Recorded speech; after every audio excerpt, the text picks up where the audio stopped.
Hey guys, welcome back to the channel. Today we're going to go through the newly released Chronojet Dragon deck set. This is probably one of the most impactful decks in the standard format at the moment. So I'm going to go through a whole comprehensive guide, pretty much how to play Chronojet for the BSF season. I think this is going to be super impactful for you guys, super helpful, so that you guys are well prepared for Spring Fest, as well as any future tournaments that you go to. If you guys need any coaching for the upcoming seasons, like the Bushiroad Rumble Online or the Bushiroad Spring Fest, feel free to hit me up on Metafy. My link is in the description below. Feel free to book a session and we can get started. So we're going to go through the deck build. It's pretty self-explanatory. Most of the stuff that you need for this deck comes from the Chronojet deck set, available from your local game store. There are a few additions to the deck, but we will discuss that in a later section.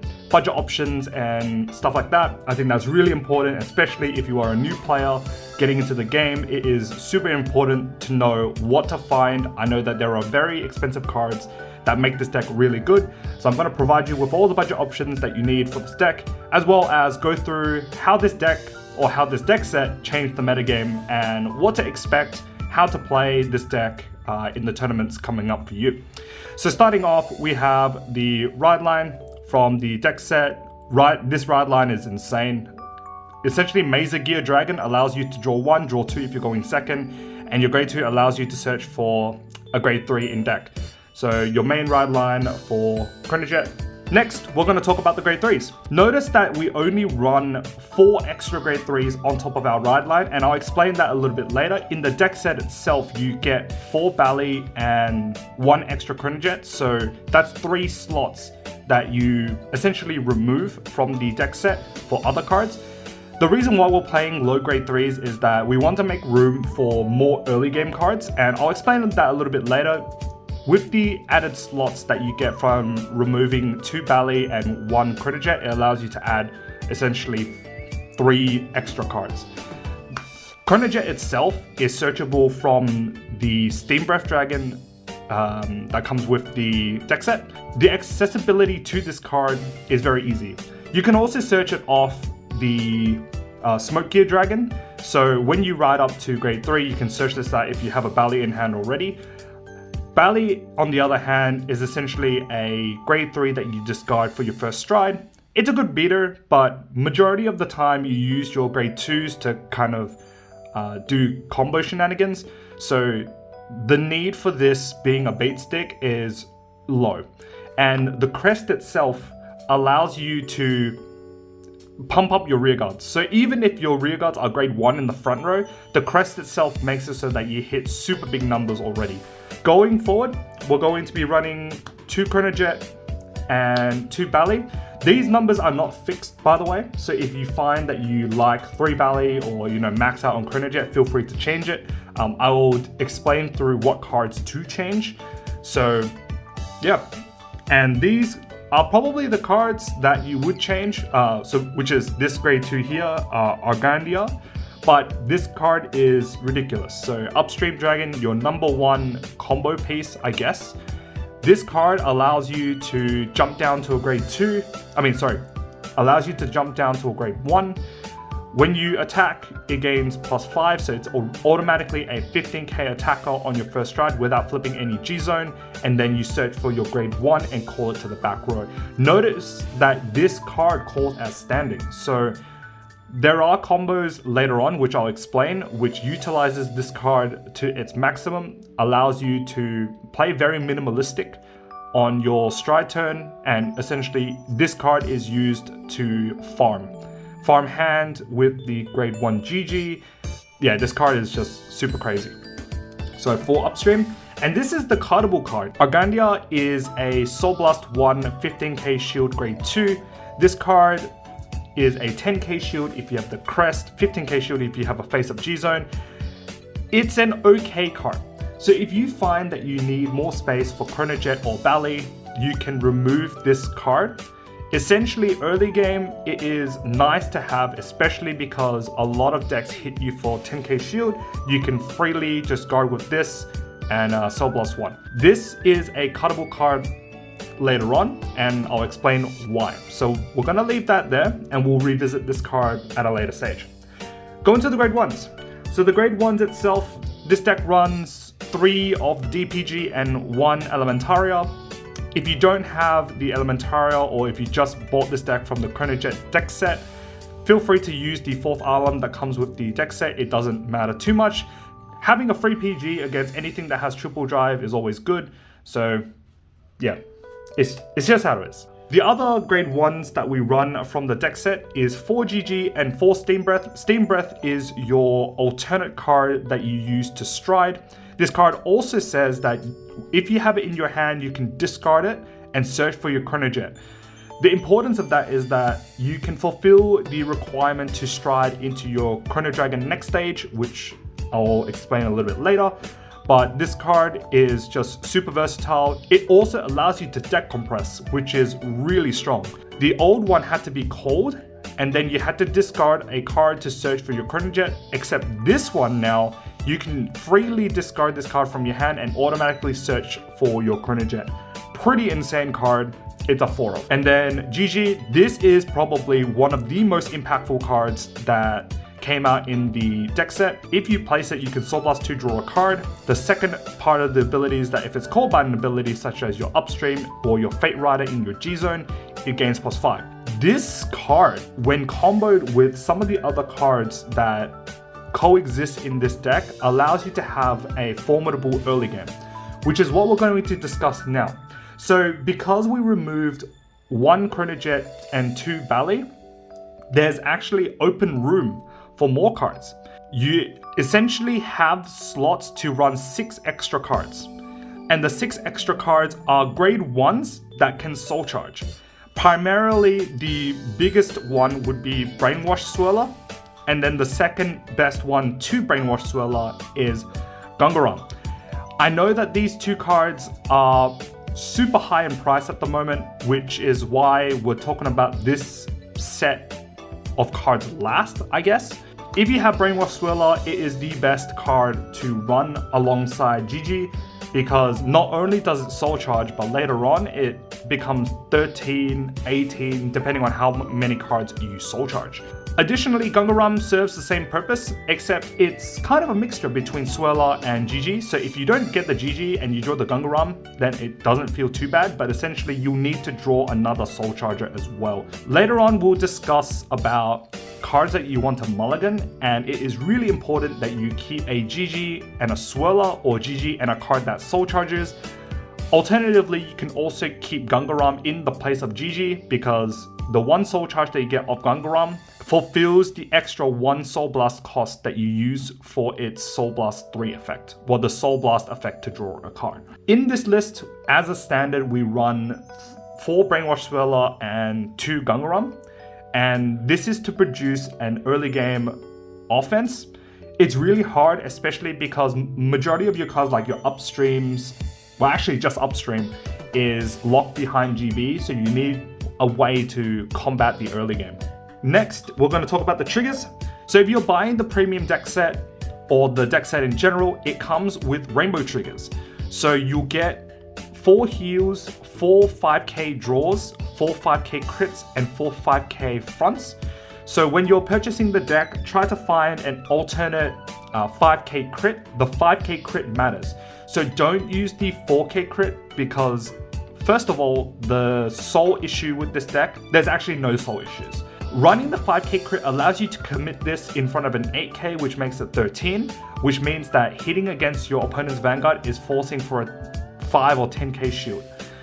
Because you have your crest also, it means that the 5k in front of an 8k actually produces more guard value for your opponent than if it was a 4k. So the 5k crit actually matters. If you place this behind your Vanguard, it means that you bump up a tier. When you get the deck set, you will receive 4 of these crits, so try to find another set of 4 crits as well.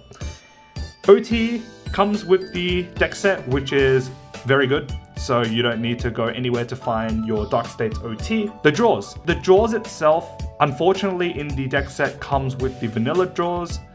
It's okay to run them if you are, I guess, in the process of finding the 10k draws. The 10k draws are really good, especially if you're going second. Just a 10k shield is always good to use when guarding your opponent's attacks. And then for heals, running the 15k heals, if you really find that you're struggling, which is very hard in this deck, against certain matchups that have crit or restanding rearguards, then you can opt to run the effect crits. I know that this particular deck actually doesn't struggle against any of those because of the sheer amount of draws that you get with this deck, hence why we are playing 15k heals, just a good card to guard early with. The G-Zone. The G-Zone is pretty self-explanatory. You get 4 of each in the deck set, so you play 4 Nextage and 4 Faterider. Faterider is your first stride that you stride into. The way that you flip with Faterider is you flip the Nextage first, and then you want to keep the Fateriders available so that if you can't stride into a Nextage, then you can go into a Faterider. Later on in the game, Faterider actually makes it so that your rearguards become super fat, because you're gradually flipping your G-Zone. This card actually makes your rearguard 50 to 60k later on in the game. Very, very strong card. This card used to be super weak because it was not an on attack and it was an axe skill to essentially find a card that is 1 grade higher. But now the fact that this card is a multi-attacker, really, really strong. So that is the base of the deck itself. Now, the big question is, what essentially did not come in the premium deck set? And the first one is the 6 grade 1s. These 6 grade 1s need to be grade 1s that soul charge. The second condition is, these grade 1s need to be 8k. Why is that? If you play these on grade 1 going second, if you're playing these on grade 2 going first, you need to be able to hit your opponent. The alternatives to Brainwash Swirler and Gungaram actually come from a later set, well, an earlier set, and it's Mikani and Ling. So these two are both on-place soul charging cards, which are both 8k and are accessible and not restricted to being on a certain grade Vanguard. So we'll talk about Mikani. Mikani is when this unit is placed on rearguard and it doesn't need to be from hand, you can soul charge 1. Why is that important? So then we were explaining before that you needed a GG in your opening hand so that if you're going first on your grade 2 turn, you can drop 2 grade 1s and then attack for 3 lines. Mikani is the card that allows you to substitute for something like a Swirler or a Gungaram if you don't have access to it, because it soul charges 1. The second part of this doesn't really matter. If you're really lacking in soul, then you can shove this into soul when you're on grade 3 to get an additional soul. Maybe you need it for like a GG, maybe you need it for an Argandia to, I guess, have 15k shield later on. But the second part of this skill doesn't really matter too much. The most important part of the skill is the first effect, where when you place it on rearguard, you can soul charge 1. So an alternative to Brainwash Swirler and Gungaram is Mikani, because it fulfills just that. If you can get Swirlers or Gungaram, I highly recommend you do, but if you are looking for budget alternatives, Mikani is the next one. I know that this card actually increased in price because of the reveal of the Messiah deck set, but they released an alternate grade 1, which kind of fulfills the same role as Mikani in the Messiah deck set. So if you found this in set 8 and you want to chuck it in, feel free to do so. The cards that you would swap would be Swirlers, Gungaram. Now, we were talking about before, Argandia being a card that you can, I guess, substitute for any of the other components. So if you feel that you want to run more grade 1s that soul charge, let's just say you have 4 Swirlers and 2 Gungaram already and you want to add like extra Gungaram, extra Mikanis or extra Lings, then you can start substituting out Argandia for that. So yeah, Mikani serves essentially the soul charge 1 for Swirler and Gungaram, but also Ling does that too. So Ling's skill is, when this unit is placed on rearguard, look at the top 2 cards of your deck, choose a card from among them, put it into your soul, and put the rest to the bottom deck. I think that this card fulfills better than Mikani if you're only relying on the soul charge 1. Mikani is good because then you can soul charge 1 more later on if you need it, which, to be honest, I don't think really matters too much. But the good thing about Ling is that If your top 2, let's just say the top 1 was a trigger, then you can be selective with what you soul charge, because if you start compressing this deck further, then the likelihood of you hitting triggers later on in the game actually increases. So if you have this from the Jejuled trial deck and you want to use it as a budget option over Swirler, because I know Swirlers are super expensive at the moment, feel free to chuck this in instead of a Swirler or instead of a Gungaram. But essentially these 4 grade 1s are like the best 4 grade 1s to be put into this 6 card slot. If you don't have one or the other, then you can use the other ones as a substitute. But essentially, at the end of the day, as long as you have a grade 1 that soul charges on grade 1, and it also has, I guess, an added ability later on. The added ability doesn't really matter too much, but essentially you just need a grade 1 that is 8k that can soul charge to combo with GG in the early game. Again, if you need to add more of these grade 1s, you can swap out Argandia for it, and that's that. The second card that doesn't come in the deck set is the Vanilla Crit. You get 1 set of Vanilla Crits in this Moonball dragon looking thing, so it's pretty easy to find 5k crits. So feel free to ask your locals, ask your friends, ask around. Pretty easy to find 5k Dark States crits. The probably hard bit is to find the 10k draws. 10k draws were reprinted previously, but the ratio wasn't that great. So trying to find the 10k draws to substitute in this slot may be a little bit harder, but it's probably easier than finding $50 swirlers. The last one is the Elementaria. As explained before, if you can find Elementaria, it's okay to run the Arlim.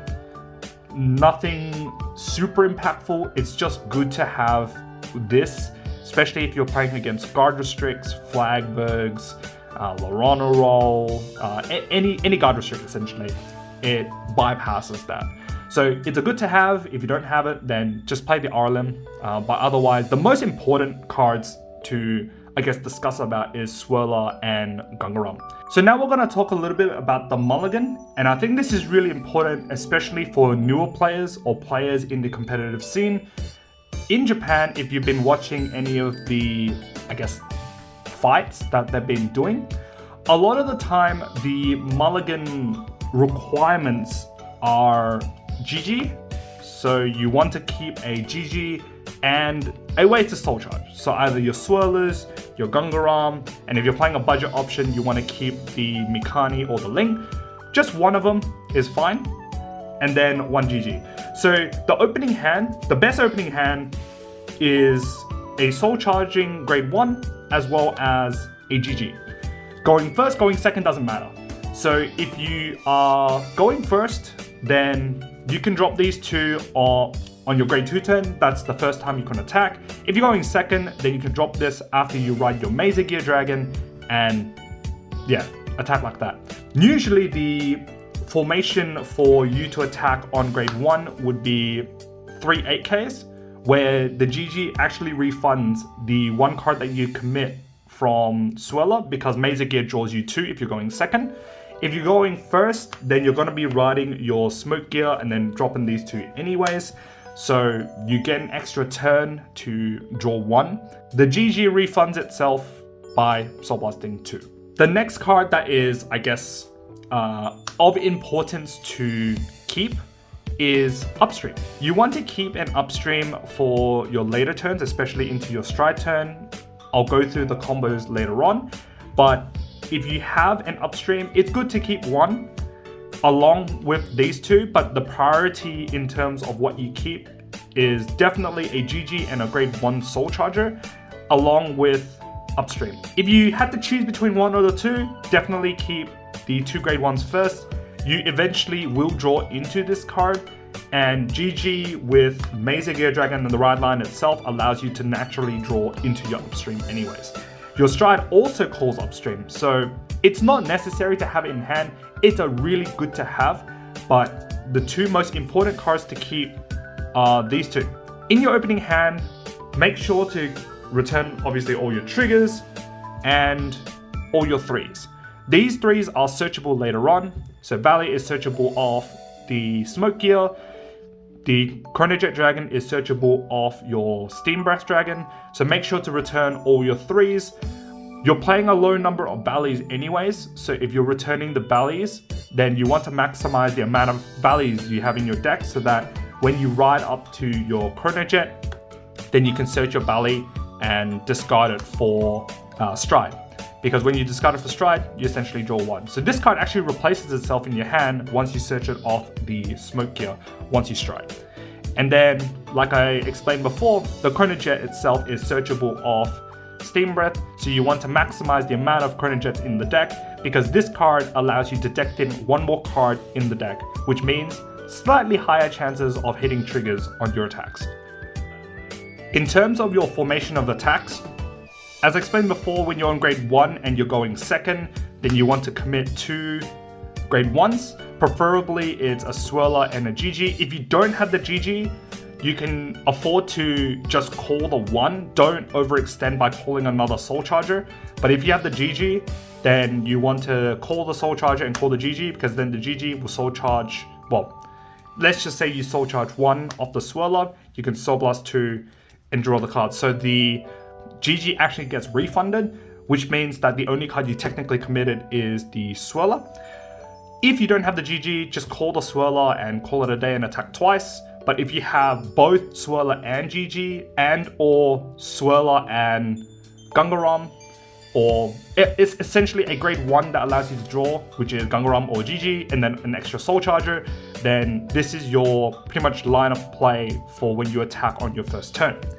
Let's just say if you went first and you rode into Smoke Gear, same thing applies. Because your opponent's going to be on 8k, so you call a Soul Charger and a grade 1 that can Soul Blast, so either GG or Gungaram, and attack that way instead. So you're going 1, 2, and then Vanguard attack. So that's pretty much your early game. Let's just say you're into your Stride game and your opponent leaves your boosters. Then the best scenario is that you have an Upstream. The Upstream tech usually goes on the side that does have the Swirler. So let's just say you call it like this, and then let's just say you had a second Upstream. If you do have the second Upstream, it's best to not have a booster behind. The reason why is you can go Upstream, call a booster back here, because Upstream calls a grade 1 from deck, attack like this will call a booster back here, and then Faterider will jump the rested booster into another Upstream, and then the Upstream will then attack later on after your Vanguard attacks and then calls another booster. So if you have double Upstream, then the best scenario is you have an L formation where you have 1 Upstream here, 1 Upstream on the other side, and you start with the 15 here, because then it converts into a booster on the other side. But let's just say, you know, your opponent didn't kill your boosters and this is essentially what you have. Then what you want to do is you commit something else in front of this. So either your Argandia, probably not Argandia, I think the quality of this card is too good. So maybe like one of your other Soul Chargers, maybe like Steam Breath, if you have like a second Bally. Second Bally is not bad either. But essentially what you do is you attack this side first and you have to boost, because then this converts into a grade 1 and then this leaps into an Upstream, and then you essentially have the 1 slot without needing to retire extra cards. So the Upstream will then, you know, get called out from Faterider, let's just say. Let's just say you called this off the previous Upstream, you're attacking boosting, then the Upstream attacks, then calls a grade 1, and then your, let's just say your Bally or whatever this side attacks with. Let's just say if this Bally was not a Bally and it was a grade 1 instead.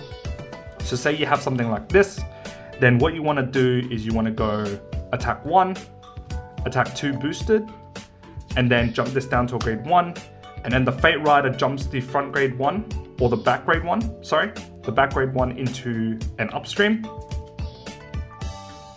because then the Upstream attacks and then calls behind here. A lot of the time, you want to Faterider your back row, because then it produces the Upstream, and then the Upstream will then call the card back into the back row.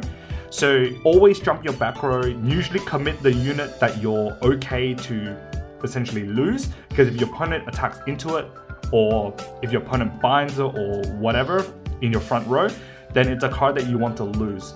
The card at the back is usually a priority of swirlers and majority of the time GGs, because essentially you call the GG out of the upstream, and then if you have like a bunch of soul, then you can just soul blast 2 and draw a card. So let's talk about the Chrono Dragon Nextage turn. So let's just say you substituted this for a Chronojet Dragon a little bit earlier, and then you ditched the Chronojet Dragon to Stride.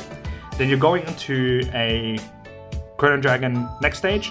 If you have, say, an upstream on the rear guard, then you can keep the back row here unboosted, because this swings for 28 plus 5k for each face-up G-zone because of your crest.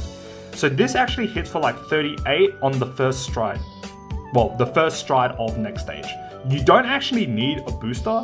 What you do need is a booster for your re-ride down. So when you attack with Chronojet Nextage, this usually is your first attack, because what happens is the triggers that you get pumped onto rear guards. So let's just say you hit maybe like a bunch of crits, a bunch of heals, then you can dump it all on the one upstream. So after you attack, you CB1, you discard 2, and then you ride back down to a Chronojet. Let's just say you hit 2 triggers, a heal and a crit, you dumped it all on the upstream. So what you can do is you attack with the upstream and then return it back to deck, and then call a swirler. This is why swirler is good, because on place it becomes essentially a 13, because it gains 5k for each time you soul charge. So once you ride, say you soul charge 1, this becomes 13. 13, 13, 26, 26 plus 15 is 41. This is a 41k plus 5, 46 with a guard restrict. So you can see how impactful this is just by having an empty slot in the back row. Sure, if you're later on in the game, let's just say you're going through your Fateriders and you've called a full back row, it's fine. You can still Chronojet Nextage, and say you had the upstream here, you can still boost, and then upstream calls like another swirler on top of this, then that's fine, because then you still at least have a booster for Chronojet Dragon. I think it's really important to know that this booster actually matters.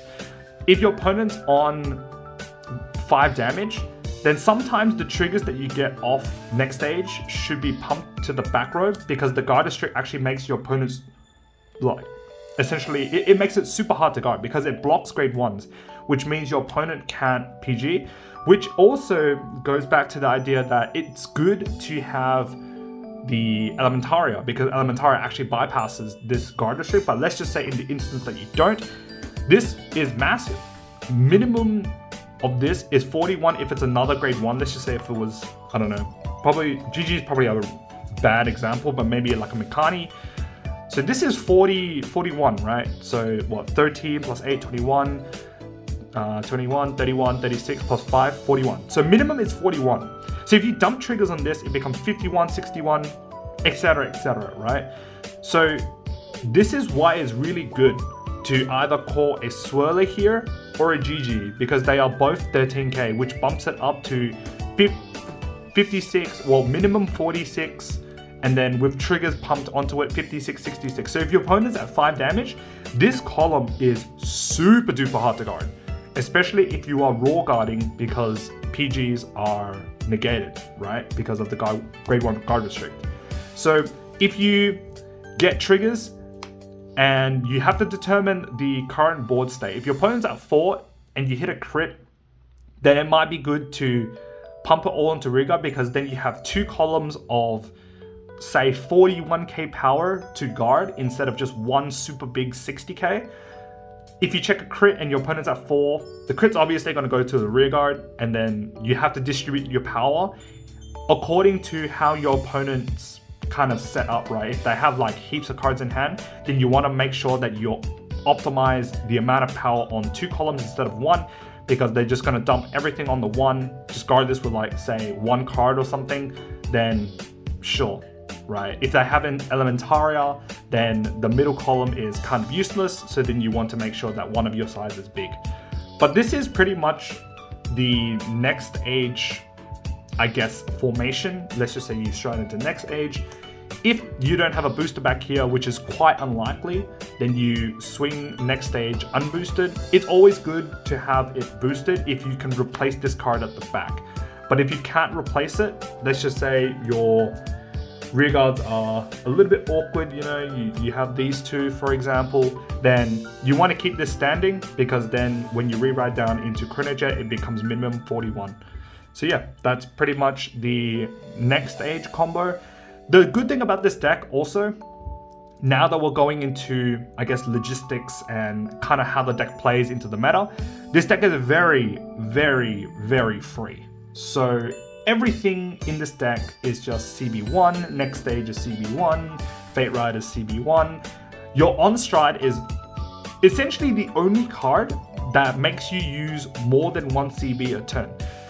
If anything, this deck struggles with Soul, but even then, you don't actually struggle with Soul because you have Swirlers, you have Gungaram, you have Mikani's on a budget option, you have Ling on a budget option. This deck actually has no Soul problems. The only time you're ever going to go into a situation where you're bad on resources is if you overcommit and overuse the Chronojet on strike.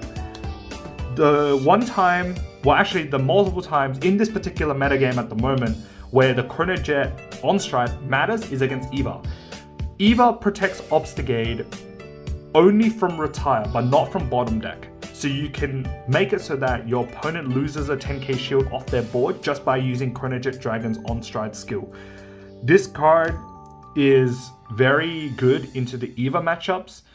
Into the mirror, it's pretty annoying because you're playing a grade 2 game, and what that means is you want to contest for first stride.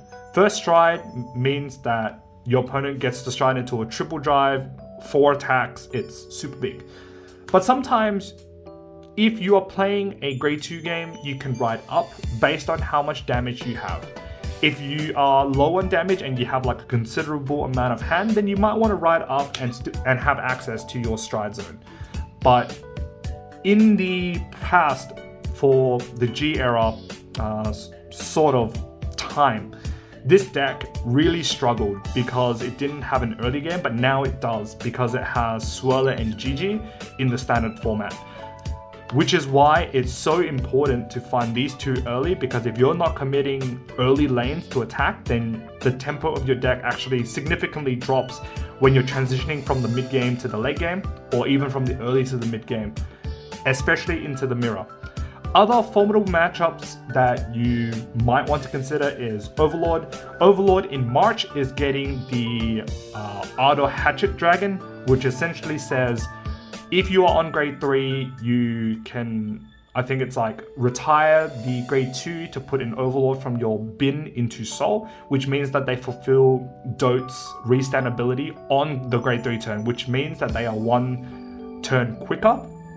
Another one of your matchups is Minerva, so both of these kind of go hand in hand together because they are essentially restanding decks.